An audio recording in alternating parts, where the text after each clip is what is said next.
Fala, minha gente, fala, meu povo!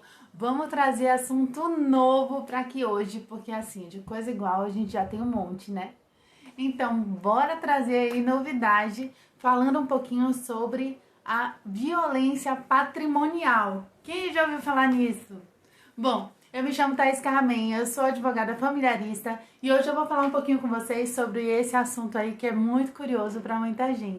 Na advocacia familiarista, a gente constantemente identifica ou fraude patrimonial ou uma violência patrimonial, aqueles casos assim que acontece a ruptura, né, do casal, o divórcio, e aí um ou outro começa a estar dilapidando aí todo aquele patrimônio. E aí muitas vezes vem me perguntar assim: "Tá, doutor, o que é que eu faço com isso, né? Como que a gente faz para poder evitar? Quais são as consequências disso daí?" Vamos falar um pouquinho sobre isso. Antes do começo, eu venho trazer para vocês aqui a importância de vocês procurarem profissionais sempre que são qualificados na área que vocês estão querendo ter a atuação. Porque esses profissionais já têm uma experiência, já têm um gabarito um pouco mais aprofundado e conseguem mergulhar realmente no assunto de vocês. E conseguem ver coisas na entrelinha que às vezes terminam passando imperceptíveis se a gente olhar simplesmente a letra da lei. Tá? Então, por isso que em cada área, do mesmo jeito que eu sempre falo, né? Os médicos têm um oftalmo, um endócrino, tem um ortopedista, né? E a gente não vai cuidar do médico do olho, procurar um médico de joelho. Então, a gente vai, quando a gente tá com problema no olho, procurar um oftalmo, um médico de olho. Então, a mesma coisa com os advogados. Tá? Então, assim, a gente precisa inicialmente procurar um profissional que seja da sua confiança e que você saiba que você vai estar em boas mãos e vai conseguir aí dar essa mergulhada nesses casos, tá? Agora, passando para o assunto da gente. Nos processos de divórcio, muitas vezes é imperceptível em um primeiro momento, depois que o homem ou a mulher manifestam aí a vontade de separar, independente de quais motivos, tá?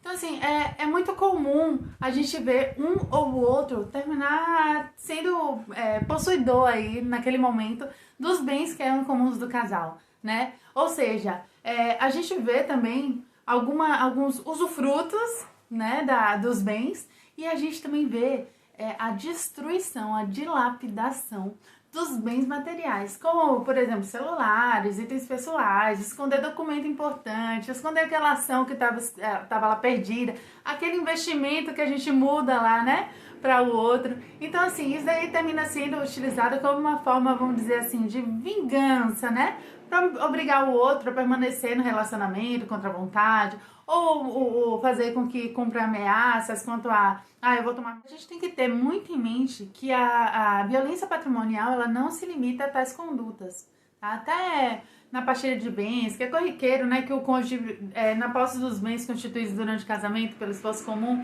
e por mesmo reconhecidamente bens comuns partilháveis, ele sonegue aí ao meio a sua parte, né, nos frutos, e receba aí sozinho aquele que seria destinado a ambos, aquela parte da divisão, né? E assim, não raras as vezes, a violência patrimonial ela também é acompanhada de outras espécies de violência. Geralmente elas são de violências psicológicas, né, no momento da dissolução, que terminam gerando aí aquele trauma, né, principalmente no período de tomada de decisão acerca do divórcio, acerca da partida. Eu quero trazer uma curiosidade para vocês. Vocês sabiam que essa violência patrimonial, quando ela é feita por parte do homem para a mulher, ela pode ser reconhecida pela Lei Maria da Penha? Pois é, a Lei Maria da Penha ela não é só para agressão física, nem né, aqueles extremos, né? A Lei Maria da Penha ela é definida como um crime e logo, quando ela é identificada e ela é denunciada, né, após investigada, claro, e comprovada, ela vai ter o tipo de punição dela, né?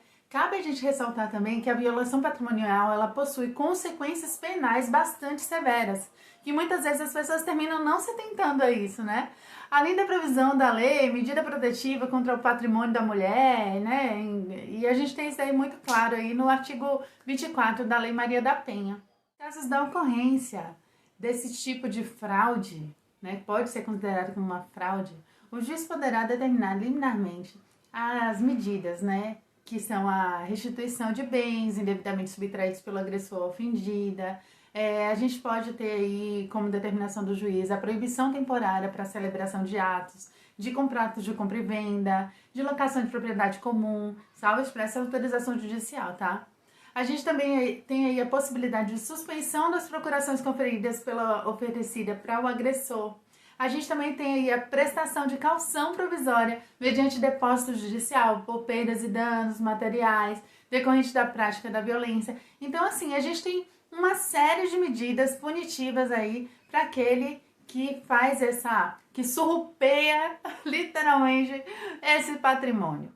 Apesar de serem medidas que a gente, né, os profissionais de direito de família têm esse conhecimento mais aprofundado dessa possibilidade, muitos advogados eles não mexem com isso, né? E muitas vítimas desse tipo de agressão psicológica ou de agressão patrimonial mesmo, fica com receio mesmo de não ter aí o amparo da lei por desconhecimento muitas vezes. Muitas vítimas elas têm medo ou vergonha de denunciar. E aí, eu quero saber se isso para vocês, se essa informação para vocês foi importante, se foi legal, se vocês sabiam dessas consequências, se vocês sabiam sobre esse assunto. Bom, se vocês tiverem curtido, dá um joinha aí, um coraçãozinho, um comentário, um compartilhamento, salva esse vídeo, porque aí da próxima a gente traz aí sempre muito conteúdo para vocês, tá bom? Um beijo grande, tchau meu povo!